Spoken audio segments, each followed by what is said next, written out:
Bonsoir à tous. À la une de ce journal, où en est le gouvernement avec le projet de construction de la Ring Road dans la région du Nord-Ouest? Long de 365 km, l'axe routier ne cesse de se dégrader à tel point que l'impraticabilité de la route plombe déjà certains échanges entre le Cameroun et le Nigeria. Vous verrez en ouverture de ce journal comment les populations vivent un véritable calvaire dans le chaudron de la crise anglophone, en attendant en vain le début des travaux de construction de ce projet vieux d'une quinzaine d'années. Et l'accès à l'eau potable, une épine dans les politiques publiques en Afrique subsaharienne. La Banque mondiale attire l'attention des gouvernements sur les conséquences socio-économiques dramatiques au Cameroun. Quelle est la situation dans le reste de l'Afrique? On fera le point au cœur de ce journal.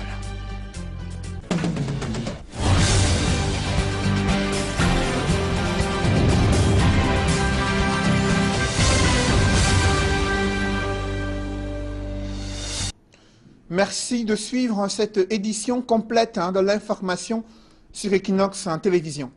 En plus de la crise anglophone, la région du Nord-Ouest est confrontée au mauvais état de ses routes. La Ring Road, censée relier tous les départements de cette région, c'est une route qui est impraticable. Près de 365 km que les populations doivent parcourir dans des conditions intenables. D'autres voyageurs sont contraints de contourner par la région de l'Ouest afin de joindre d'autres localités situées dans la région du Nord-Ouest. Pourtant, ce projet d'aménagement de la Ring Road devait permettre d'intensifier les échanges commerciaux entre le Cameroun et le Nigeria. La Banque africaine de développement a déjà mobilisé près de 118 milliards de francs CFA pour permettre au gouvernement camerounais de réaliser ce projet, mais presque rien n'a été fait jusqu'ici. C'est le constat que font Stelambou et Gladys Sidje dans ce grand reportage. La Ring Road relie les départements de Bamenda, Ndop, Kumbo, Kambé, Woum, Fundong. Elle est longue de 367 km. Pourtant, seul le trajet Bamenda-Ndop-Kambé a été goudronné jusqu'ici.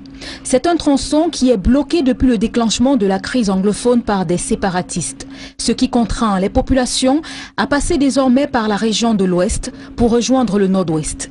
Seuls les plus téméraires s'aventurent sur cette route boueuse, jonchée de multiples escales. Ici, c'est une chaîne de solidarité qui est organisée à chaque fois pour dégager les véhicules coincés.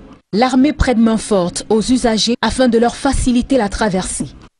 Malgré les efforts des uns et des autres, il n'y a pas véritablement de changement. Les véhicules chargés de marchandises n'avancent pas. Ce chauffeur explique qu'ils ont fait 3 jours de route partant de Makba dans le Noun pour rejoindre l'arrondissement de Ndou dans le Dongamontoum.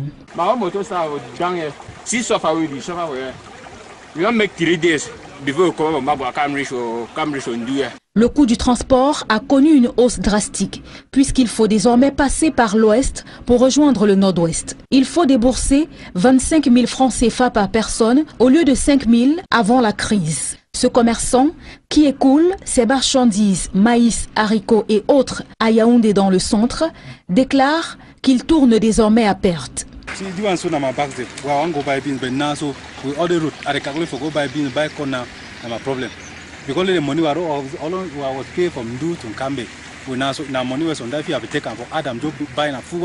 Les conséquences économiques de la crise anglophone sont énormes. De nombreux opérateurs ont dû abandonner leurs activités.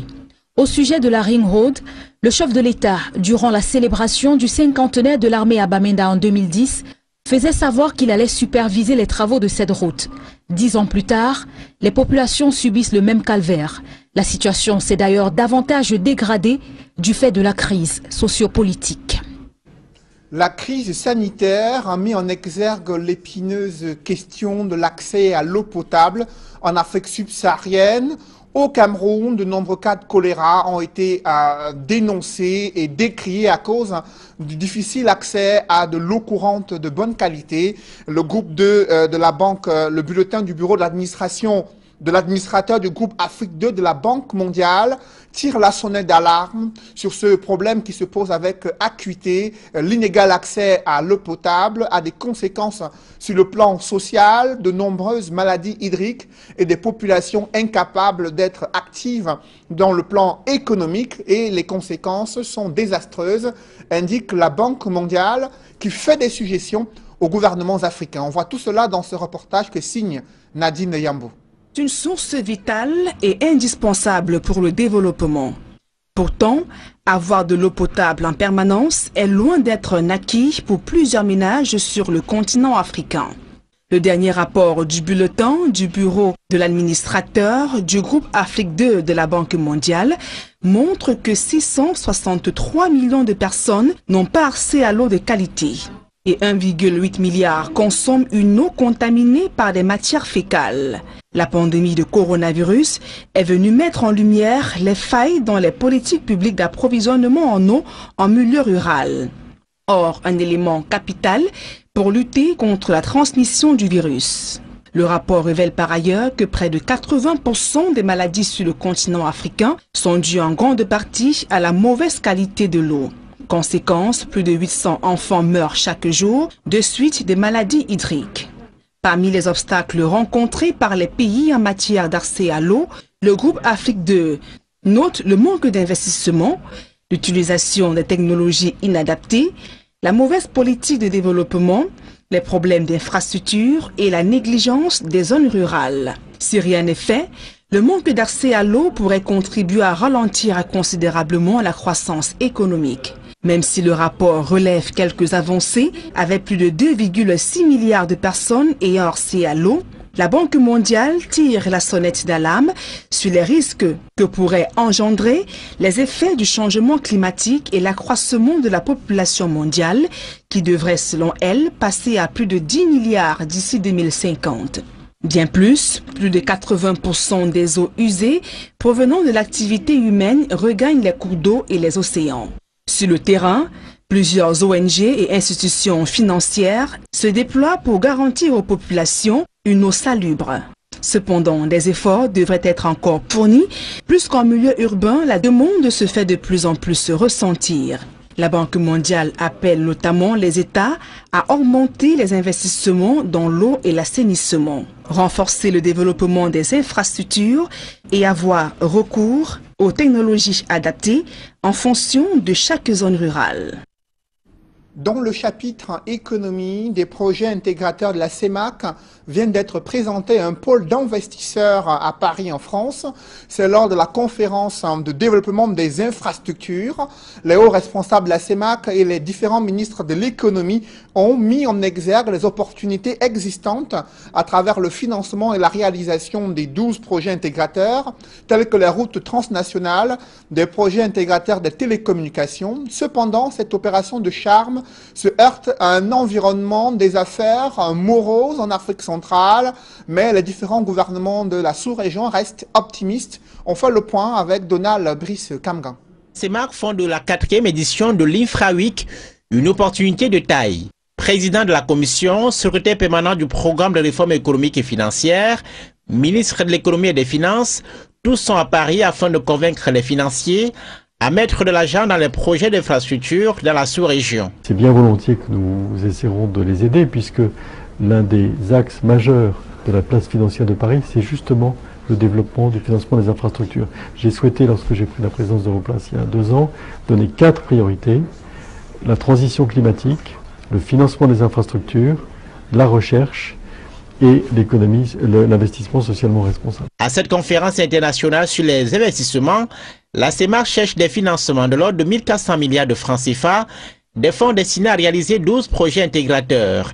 Ils portent sur la facilitation du transport, des échanges, la production et l'interconnexion des réseaux électriques et des communications, la diversification économique, des projets à retombée sociale pour les populations des pays concernés, d'après les dirigeants de la sous-région. Aujourd'hui, ces populations constituées en majorité des jeunes ont besoin de perspectives. Et ce sont ces genres de projets qui redonneront donc confiance à la population, en créant donc des chaînes de valeur, en créant des emplois pour ces jeunes qui, ma foi, au lieu de se lancer dans des aventures, au lieu de se faire manipuler, seront utilisés dans le cadre du dividende démographique. Pour la CEMAC, c'est aussi l'occasion d'assurer la visibilité d'une sous-région en quête de développement, tout en insistant sur la valeur du secteur privé. Nous avons insisté sur le partenariat public-privé parce qu'aujourd'hui, il ne faut pas se mentir. Les États ne sont plus en mesure de tout faire. Et d'ailleurs, dans l'économie moderne, nous disons moins d'État, mieux l'État. Mais justement, qui dit moins d'État, ça veut dire faire plus de place au secteur privé. Sur 84 projets à réaliser dans la zone CEMAC, les chefs d'État ont adopté en 2019 une liste de 12 projets intégrateurs pour lesquels ils ont commis le comité de pilotage du programme de réforme économique et financière ainsi que la commission de la CEMAC a recherché des financements pour la sous-région la moins intégrée d'Afrique malgré une rhétorique officielle optimiste. Comment rendre la communauté économique et monétaire d'Afrique centrale attractive sur le plan économique? Je vous invite à suivre le président de la commission de la CEMAC, le professeur Daniel Onaondo, qui revient sur les enjeux de la stratégie de séduction des investisseurs étrangers afin qu'ils mobilisent le capital nécessaire pour le financement des 12 projets intégrateurs dans la sous-région Afrique centrale. Je vous invite à écouter le professeur Daniel Onaondo, président de la commission de la CEMAC. Monsieur le Président, vous avez dit le mot pendant les échanges, c'est historique, cette offensive internationale de visibilité de la CEMAC. Quelle est votre impression et surtout le message que vous avez bien voulu passer à ce groupement d'opérateurs économiques de l'espace francophone? Je vous remercie parce que c'est la première fois que la CEMAC vient rencontrer les opérateurs économiques, surtout les opérateurs du secteur privé. Vous savez très bien qu'il a fallu la volonté des chefs de l'État pour qu'on puisse ramasser un certain nombre de projets dans le panel des 84 projets qu'on avait pour en avoir 10 qui soient bancables, finançables par le secteur privé. Donc je suis heureux que le message soit passé parce que la CEMAC c'est une zone intégrée, c'est une zone qui a un potentiel énorme, non seulement au niveau de la richesse des hommes, une population jeune, mais aussi la richesse des matières premières, la richesse pétrolière. Donc il est évident que ce potentiel, j'ai oublié l'agriculture avec les sols, les sols qui sont de bonne richesse. Donc ce potentiel mérite d'être exploité, mérite d'être valorisé. Et pour le bonheur de nos populations. C'est pourquoi les réunions que nous avons eues aujourd'hui qui augurent d'une bonne table ronde à Bruxelles le 16 ou 17 sous l'égide du président Sassou Nguesso, donc augurent de bons résultats parce que le message est bien passé. Monsieur le Président, pour terminer, aujourd'hui c'était les PPP, mais vous promettez de continuer toujours cette campagne de mobilisation de fonds au nom de la CEMAC? Naturellement, nous devons continuer à nous faire connaître parce que la CEMAC, c'est une zone qui n'était pas très connue. Il faut donc une grande visibilité. Ces contacts nous permettent de donner plus d'épaisseur, plus de visibilité, parce que pour que les gens connaissent ce que nous faisons, qu'ils s'imprègnent de tout ce que la CEMAC fait, de ses structures, de ses projets, parce que les gens croient que l'intégration n'est pas une bonne chose, mais au contraire, c'est qu'aujourd'hui, avec la crise économique qui sévit dans notre pays, l'intégration est aussi une façon de résoudre le problème de crise économique dans nos États. Vous venez de suivre le président de la commission de la CEMAC participant à cette conférence internationale sur le développement des infrastructures à Paris, en France. Et au Cameroun, la situation s'est davantage détériorée avec la perte des milliers d'emplois dans les régions en crise du nord-ouest et du sud-ouest, zone économiquement sinistrée. Le chômage s'est empiré avec la pandémie du Covid-19 qui a contraint des centaines d'entreprises à se séparer de leurs employés et les projets donc relatifs à l'emploi des jeunes, la problématique du chômage et la création d'emplois font l'objet de concertations entre le gouvernement et des entreprises. Le ministre de l'Emploi et de la Formation professionnelle et le patronat camerounais ont analysé les voies et moyens pour faire face à un phénomène qui frappe de plein fouet les jeunes diplômés sortis des écoles. Et le ministre Issa Tiroma Bakari dit être venu recueillir une fois de plus les préoccupations des chefs d'entreprise. Je vous invite à écouter le ministre de l'Emploi et de la Formation professionnelle, Issa Tiroma Bakari. Je suis porteur d'un message à destination du secteur privé. D'abord dire au secteur privé, au nom du président de la République qui a décidé que l'emploi est une cause nationale. La formation professionnelle est une priorité nationale. Et afin de traduire ça concrètement dans les faits, il a instruit son gouvernement de mettre en place un groupe interministériel qui doit concevoir, élaborer la politique nationale de l'emploi et de son instrument de mise en œuvre qu'est le plan d'action prioritaire. Première chose. Deuxième chose, le chef de l'État a promulgué la loi relative à la formation professionnelle. Je devais donc devenir à la rencontre du patronat pour passer le message du chef de l'État. Il a fait part de ce qui lui tient à cœur, c'est le problème du chômage des jeunes. Et c'est le partenariat public-privé qui a la solution idoine. Quelle est la contribution des chercheurs camerounais dans le cadre de la lutte contre la pandémie du Covid-19 ? Leurs travaux scientifiques sont en examen lors de la semaine consacrée à l'Académie des sciences. Objectif, passer en revue les actions menées par les chercheurs camerounais afin de les implémenter dans le système de santé et une stratégie de riposte globale. Le ministre de la Recherche scientifique et de l'Innovation a encouragé la communauté scientifique à se saisir des problématiques inhérentes à la pandémie de Covid-19, même si elle manque cruellement de moyens. Évocation avec Marcelin Gansop. La pandémie de la Covid-19 et son cortège de malheurs mettent à rude épreuve la communauté scientifique nationale. Bien qu'elle ne dispose pas de solution miracle, elle ne reste pour autant pas les bras croisés et accompagne le gouvernement dans la mise en œuvre de son plan de riposte. Cette pandémie est toujours avec nous, malgré tous les efforts. Et en tant qu'Académie des sciences, nous y avons apporté quelques contributions au niveau des conseils donnés à l'État, mais aussi au niveau de la recherche scientifique. Nous avons des sujets qui touchent non seulement la science pure, mais aussi des problèmes de psychologie, le comportement de citoyens. On doit s'adapter à un certain nombre de choses. Nous avons des questions qui concernent la communication même de ces problèmes et surtout l'impact. Est-ce que c'est efficace? Certes, le coronavirus est en nette régression au Cameroun, mais il est évident que la pandémie n'est pas encore vaincue.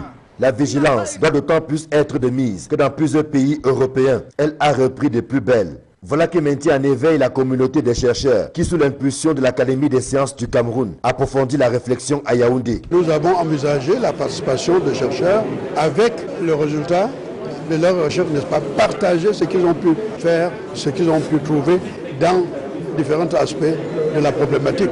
Et je crois que la Commission nationale de lutte contre cette pandémie aura beaucoup d'informations, n'est-ce pas, pour orienter leur démarche. Cette rencontre, qui réunit la crème des chercheurs, offre l'occasion de synthétiser l'ensemble des connaissances générées autour de la Covid-19, aussi bien par les instituts de recherche, les universités que les chercheurs indépendants. Qu'est-ce qui peut être fait pour mieux prévenir, contrôler et enrayer la Covid au Cameroun?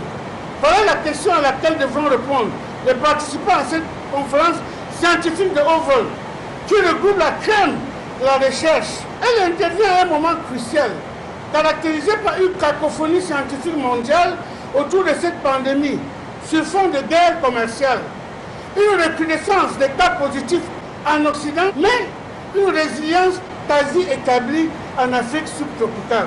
Placée sous le thème « Science et la lutte contre la Covid-19 », la semaine de l'Académie des sciences offre la possibilité d'une véritable interaction entre la communauté des chercheurs et des décideurs. L'heure est aussi et surtout à la capitalisation des connaissances engendrées par les scientifiques de tous bords, afin d'affiner notre stratégie de lutte et de tirer toutes les leçons issues de cette situation. Il s'agit de prendre des décisions adossées sur des données scientifiques fiables pour orienter les politiques sectorielles et anticiper les grands défis mondiaux. En espérant que les fruits tiendront la promesse des fleurs. Dans le reste de l'actualité, l'intensification de la lutte contre le trafic des ossements humains peine à décourager des jeunes Camerounais. À Douala, les fins limites de la gendarmerie ont arrêté un groupe de jeunes en possession d'un squelette humain. Selon les enquêtes, ils ont profané une tombe dans le Noun afin d'arriver à leur fin, et un circuit bien huilé sur les réseaux sociaux devait leur permettre d'empocher 15 millions de francs CFA. Le récit des faits avec Donald Brice Kamgan et Innocent Abega. Ils espéraient la rondelette somme de 15 millions de francs CFA, pas moins. Mais le squelette humain ne sera pas vendu. Les 4 trafiquants ont été cueillis dès leur arrivée à Douala par la gendarmerie. Pour assouvir leurs besoins financiers, les mises en cause ont mis fin au repos de l'âme de Sieur Mekap, inhumé il y a 3 ans à Koptamo, localité du département du Noun, dans la région de l'Ouest. Serait-ce que ces hommes ont exhumé et étaient à la recherche d'un éventuel preneur client à travers les réseaux sociaux, notamment Facebook. Facebook, réseau social à travers lequel les trafiquants ont publié des appels à manifestation d'intérêt pour l'achat de leurs colis controversés.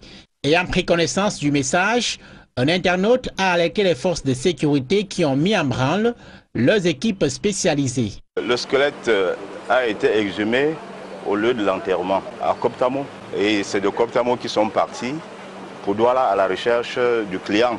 Donc voilà différents éléments qui ont émaillé cette opération. Le service de recherche judiciaire de la 2e région de gendarmerie appelle les populations à fournir aussi nécessaire que possible l'information utile à la traque de citoyens indélicats. J'exhorte les populations à collaborer avec les forces de maintien de l'ordre afin qu'on retrouve les résultats escomptés, c'est-à-dire les mots qui minent la société dans la globalité.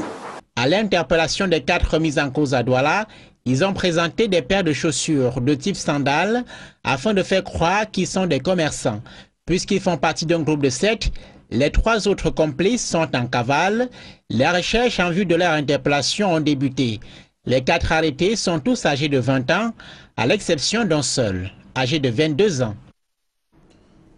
Cela fait 2 semaines qu'un camion marchandises est immobilisé dans la localité, dans le département du Djailobo, situé dans la région du Sud.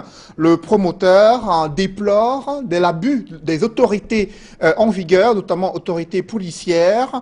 Pourtant, ceux-ci font savoir qu'ils ne font que respecter les instructions de leur hiérarchie. Cela impacte sur les activités de cet homme d'affaires qui, depuis près de 2 semaines, voit son camion marchandises être immobilisé sans en comprendre les tenants et les aboutissants. Je vous propose de suivre cette enquête signée Joël Essengue et Gizogo. Une décision de justice. Les misères de l'homme d'affaires Jules Ndiefocho sont loin d'être finies.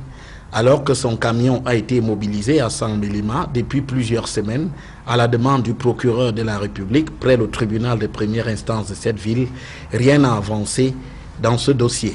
Aux dernières nouvelles, Jules Ndiefocho parle d'une proposition indécente qui lui a été faite par le procureur de la République. Lorsque je l'ai rencontré tout dernièrement, il m'a dit effectivement j'ai pris connaissance de votre dossier.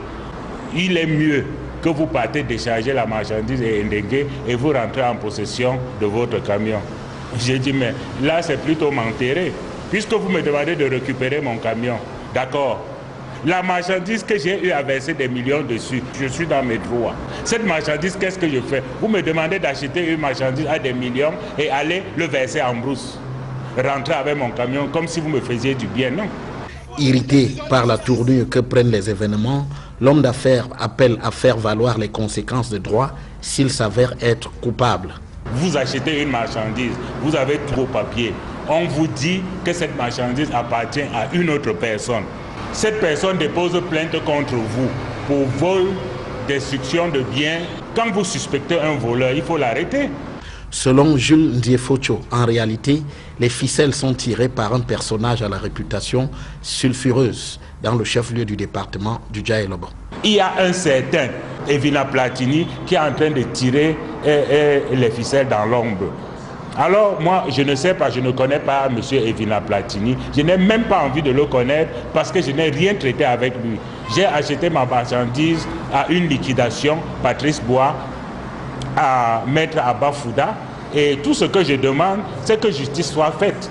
Au demeurant, l'homme d'affaires met en avant les arguments de droit qui militent en sa faveur. Moi, je suis voleur, d'accord, mais j'ai tous les papiers qui prouvent que cette marchandise qui est sur le camion m'appartient.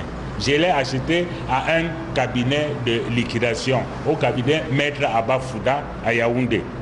Maître Abba Fouda est dans tous ses droits. Dans cette affaire, des indiscrétions font également état de l'agacement du préfet du département du Djailobo et du procureur général près de la cour d'appel du Sud qui font le constat que jusqu'ici, le camion contenant un hangar et 2 épaves de groupe électrogène n'a pas encore été remis à son légitime propriétaire. Les autorités impliquées dans cette affaire n'ont pas souhaité s'exprimer. En Côte d'Ivoire, opposition et société civile dénoncent une dérive autocratique. À 3 semaines de l'élection présidentielle, les manifestations sont interdites jusqu'au 14 octobre. Arrestation des personnes hostiles au régime Ouattara se multiplie. Pendant ce temps, aux États-Unis, c'est le débat qui règne près de mois avant la présidentielle. Après le débat télévisé des candidats Trump et Biden, c'était au coup de leur colistier Mike Pence, le républicain, et Kamala Harris, la démocrate. On voit tout cela dans la mouture internationale signée Eric Fopoussi. À 3 semaines de la présidentielle du 31 octobre en Côte d'Ivoire, les arrestations d'opposants se multiplient et les manifestations sont interdites jusqu'au 14 octobre. C'est les charges qui sont retenues, qui sont préparées d'avance et qui pèsent sur chacun d'entre nous. Trouble à l'ordre public, appel à l'insurrection, c'est les mêmes charges. Totalement injustifié. Pour le Front populaire ivoirien FPI Tendance Gbagbo, le pouvoir est dans une entreprise d'intimidation. Le but de ces arrestations, c'est bien entendu d'intimider les combattants. C'est d'intimider les combattants. Parce que dans leur schéma, dans leur calcul, à chaque fois que des responsables seront arrêtés, ça va casser la dynamique de combat, ça va casser la dynamique de la mobilisation. La société civile ivoirienne n'est pas épargnée par ces restrictions de liberté. Alternative citoyenne ivoirienne, ACI, qui a appelé à manifester en août dernier, a vu sa présidente emprisonnée. Nous ne voulons pas d'un 3e mandat. C'est sa dernière déclaration parce qu'après, quand les manifestations ont commencé, voilà, donc elle s'est mise à l'abri. Le gouvernement ivoirien est désormais sur le banc des accusés. Motif, l'instauration d'un état de non-droit. La Côte d'Ivoire aujourd'hui est un état de non-droit. La démocratie n'existe plus en Côte d'Ivoire. Dans un état démocratique, la manifestation pacifique, l'expression, la liberté d'opinion, la liberté d'expression, mais aujourd'hui ce n'est pas le cas. La situation est d'ailleurs incompréhensible pour Amnesty International qui estime qu'on est en période préélectorale, c'est-à-dire un moment propice pour faire jaillir le choc des idées et pas les muscles de l'État. Il s'agit d'une restriction abusive de la liberté de se réunir de manière pacifique en ces temps d'une part préélectoral où le débat doit pouvoir prévaloir et en particulier à un moment particulièrement tendu autour des différentes candidatures qui ont été validées ou non validées. L'opposition ivoirienne organise ce samedi 10 octobre un grand meeting à Abidjan. Son but, faire front commun contre la candidature d'Alassane Ouattara. Aux États-Unis, après un premier débat entre candidats à la présidentielle, ce sont leurs colistiers Mike Pence et Kamala Harris qui se sont affrontés à la télévision. Contrairement à Donald Trump et Joe Biden, les deux ont offert un vrai débat d'idées. Kamala Harris, qui pourrait être la première femme vice-présidente aux États-Unis, n'a pas manqué d'épingler son rival sur la gestion de la pandémie Covid-19 par l'administration Trump. Les Américains ont été témoins de ce qui est le plus gros échec de toute administration présidentielle dans l'histoire de notre pays. Et voici les chiffres. 210 000 morts dans notre pays ces derniers mois. Plus de 7 millions de personnes ont contracté la maladie. Ils savaient ce qu'il se passait et ils ne vous l'ont pas dit. Mike Pence a répliqué avec assurance en annonçant un vaccin contre la Covid-19. Arrêtez de faire de la politique avec la vie des gens. La réalité est que nous aurons un vaccin. Nous le pensons d'ici la fin de cette année. Et il sera en mesure de sauver un nombre incalculable de vies américaines. Et le fait que vous continuez à saper la confiance dans un vaccin est tout simplement inacceptable. La présidentielle aux États-Unis aura lieu le 3 novembre prochain. Une dernière nouvelle qui nous parvient, un groupe de jeunes badauds sème la terreur entre le lieu-dit stade Sicam, le carrefour Ndokoti à Douala. Selon des témoins, ils possèdent des armes blanches et auraient pillé des boutiques non loin de la zone universitaire. La situation suscite la frayeur chez les populations riveraines. Selon les informations qui nous parviennent, nous y reviendrons. Mesdames, Messieurs, ne manquez pas ce rendez-vous à 21h sur Equinox Télévision Regard Social. La révélation fracassante d'une jeune Camerounaise âgée de 21 ans et mère de 3 enfants. Elle a dénoncé jeudi dernier un mariage forcé, des abus sexuels de la part de son conjoint. Celui-ci a souhaité exprimer son droit de réponse. Comment se fait-il qu'une jeune femme de 21 ans épouse ce monsieur âgé de 70 ans? Comment cette relation a pu être nouée? Quelle est la version de fait du conjoint qui nie en bloc les accusations formulées contre lui? C'est à suivre à 21 h dans le cadre de Regard Social, émission présentée par Flavien Vallondongo. Mesdames, Messieurs, c'est la fin de ce journal. Merci de l'avoir suivi. Juste après cette édition de 20 h, retrouvez Serge Alain Auto et ses invités pour le débrief du journal sur le plateau d'Equinox Soir. Serge Alain. Vente des ossements humains, le business se porte bien. Malgré l'intensification de la lutte contre ce fléau, vous avez vu des jeunes âgés à peine de 20 ans qui ont choisi de profaner la tombe d'un Camerounais décédé depuis près de 3 ans. Et ils espéraient obtenir des clients à travers les réseaux sociaux. Ils avaient envisagé d'empocher la somme de 15 millions de francs CFA. Arrivés à Douala, ils ont été arrêtés par la Légion de gendarmerie du littoral grâce à ces fins limiers, ces jeunes qui se sont fait passer pour des commerçants. Certains sont passés aux aveux, d'autres ont pris la poudre d'escampette. C'est Jalan.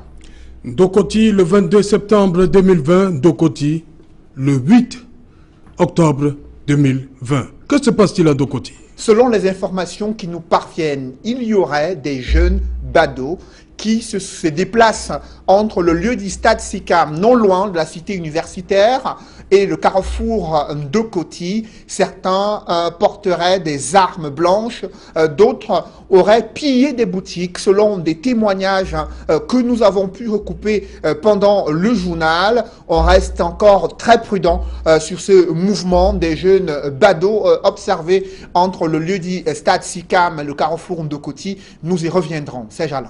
Voilà, madame, monsieur, c'est donc l'essentiel. Equinox Soir, deuxième partie.